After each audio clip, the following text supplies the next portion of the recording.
ভগবানের পুজো করতে হবে, ভগবানকে চন্দন লাগিয়ে তুলসীপত্র অর্পণ করতে হবে, ভগবানের শ্রীচরণে আমরা পুষ্প অর্পণ করব, ভগবানের সেবা করব, গীতা বই পাঠ করব এবং আরতি করব, ভগবানের সঙ্গে থাকব।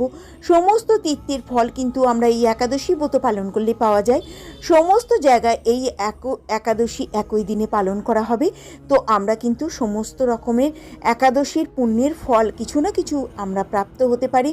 তো এই ভৈমী বা জয়া একাদশীর পুণ্য ফল কিন্তু তীর্থের ফল, দানের ফল, আমাদের এই মকর সংক্রান্তি, আমাদের পৌষ সংক্রান্তি যে আমাদের পুণ্য ফল ছিল, আমাদের কিন্তু কয়েকটা সান ছিল, সেটা আমি বলে দিয়েছিলাম আগের ভিডিওতে, কিন্তু তবু আবারও একবার বলে দিচ্ছি। আমাদের পূর্ণিমা, যেটা আমাদের পৌষ মাসের পূর্ণিমা, পৌষ সংক্রান্তি এবং আমাদের মৌনী অমাবস্যা, সরস্বতী পুজো এবং শিবরাত্রি এবং আমাদের মাঘ মাসের পূর্ণিমা তিথি, এই কয়েকটা দিনে কিন্তু আমরা এই